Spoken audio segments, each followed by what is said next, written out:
एक पुराने वक्त की बात है जब छोटे छोटे गांव और कस्बे अपने आप में एक जहां होते थे। उन्हीं दिनों एक ताजिर रहता था जिसका नाम रफीक था। रफीक अपने कारोबार में बहुत कामयाब था, मगर उसकी असल पहचान उसकी नेक दिली थी। वो ना सिर्फ तिजारत में दियानतदारी को जरूरी समझता, बल्कि गरीबों की मदद करने को भी अपना फर्ज जानता था। लोग अक्सर कहा करते कि रफीक का दिल सोने का है, वो किसी को खाली हाथ वापस नहीं भेजता। गांव के एक कोने में एक मोची रहता था जिसका नाम जमील था।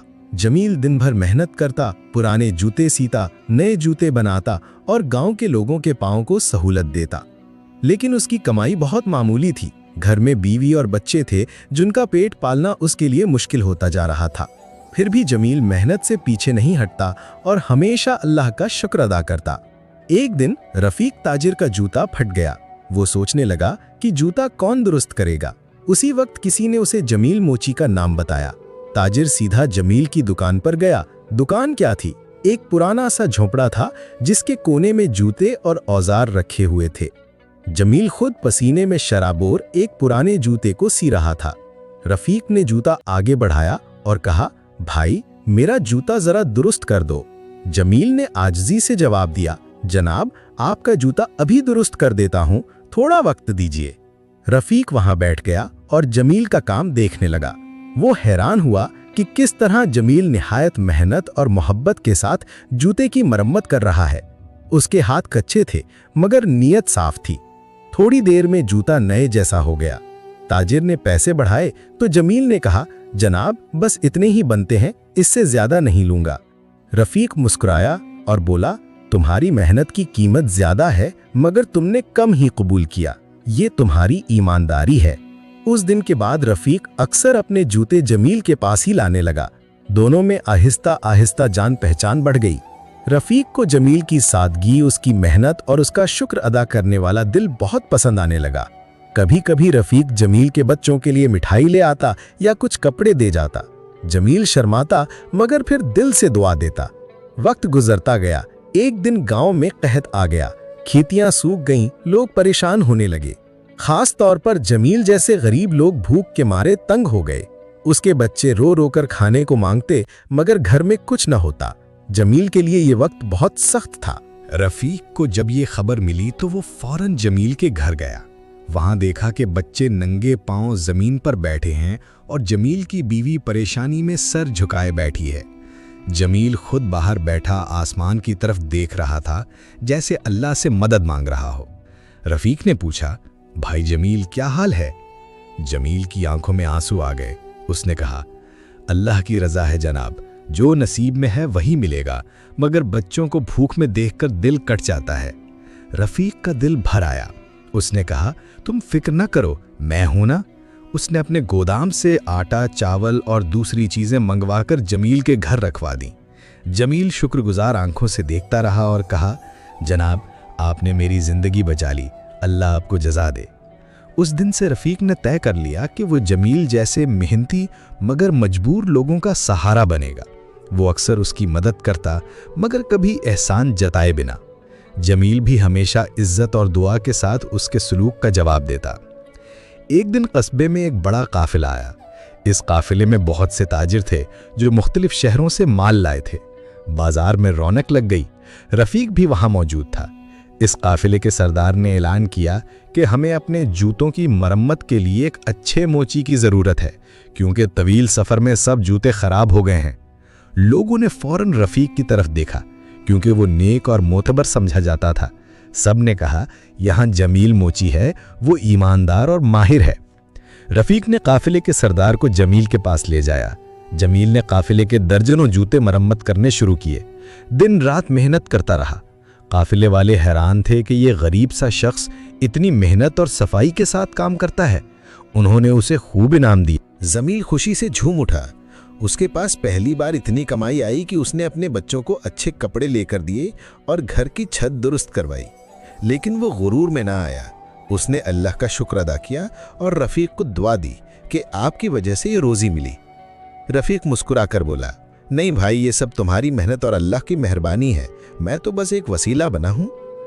इसी दौरान एक और किस्सा शुरू हुआ।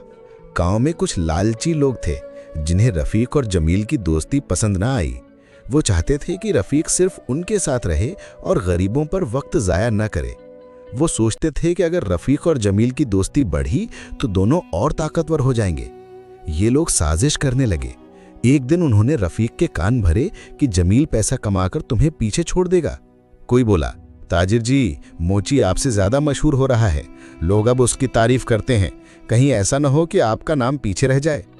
रफीक ने ये बातें सुनी तो दिल में थोड़ी उलझन जरूर आई, मगर उसने सोचा नहीं, ये सब झूठ है, जमील ऐसा इंसान नहीं।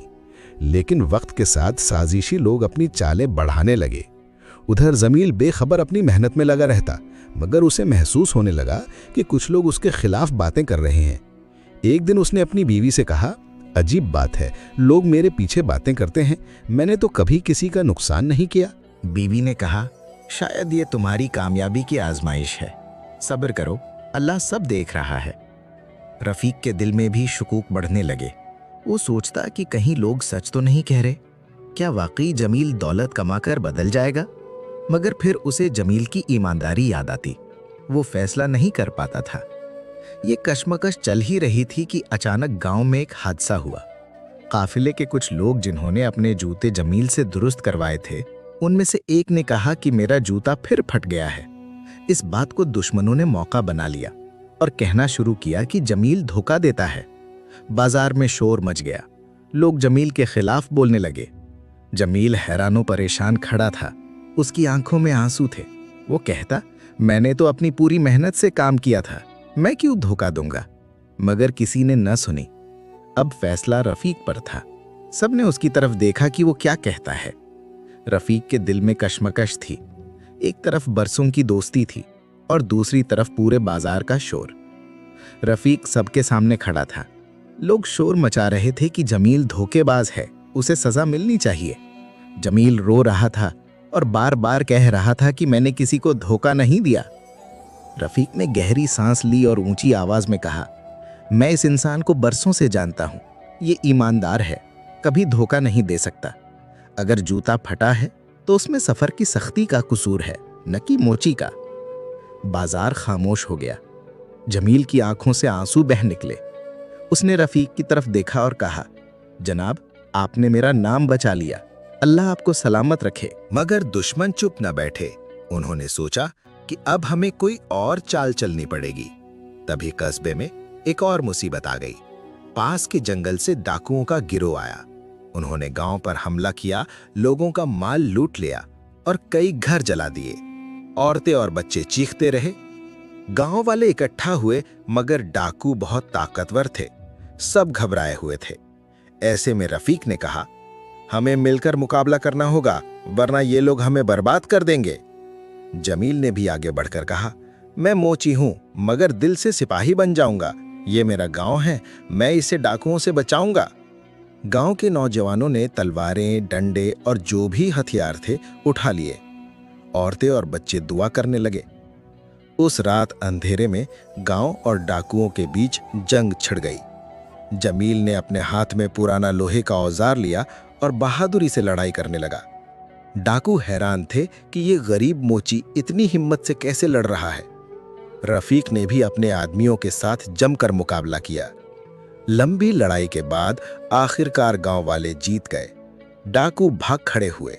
गांव में खुशियां मनाई गईं। लोग कहने लगे कि जमील और रफीक ने हमारी जान बचाई है। लेकिन जंग में जमील जख्मी हो गया था। उसका हाथ कट गया। वो दर्द से कराह रहा था। रफीक दौड़कर उसके पास गया और आंसू भरी आवाज में बोला, भाई, तुम्हारा हाथ चला गया, मगर तुमने पूरे गांव की इज्जत बचा ली। जमील मुस्कुराया और बोला, जनाब, अगर मेरा हाथ गांव की हिफाजत में काम आया तो ये मेरे लिए फख्र की बात है। गांव वाले उसे कंधों पर उठाकर घर लाए। हर किसी की आंखों में आंसू थे। सबने मिलकर उसके इलाज का इंतजाम किया। कुछ दिन बाद कस्बे का काजी आया और उसने ऐलान किया, आज से जमील मोची सिर्फ मोची नहीं बल्कि गांव का हीरो है। अल्लाह ने उसकी मेहनत और ईमानदारी का इनाम दिया है। रफीक ने जमील को अपने कारोबार में शरीक कर लिया। उसने कहा, अब तुम सिर्फ जूतों के मोची नहीं बल्कि मेरे साथी हो, तुम्हारा नाम मेरे साथ लिखा जाएगा। जमील की आंखों में आंसू भर आए। उसने कहा, जनाब, ये आपका एहसान है, मगर याद रखिए, असल मदद सिर्फ अल्लाह करता है। वक्त बीतता गया। रफीक और जमील की दोस्ती मिसाल बन गई। लोग कहते थे कि अगर ताजिर नेक दिल हो और मोची ईमानदार हो तो गांव जन्नत बन जाता है। वो दुश्मन जो पहले साजिश करते थे अब शर्मिंदा थे। उन्होंने आकर माफी मांगी। रफीक और जमील ने उन्हें माफ कर दिया। आखिरकार इस किस्से ने सबको ये सबक दिया कि दौलत से बढ़कर ईमानदारी है और ताकत से बढ़कर नेक दिली।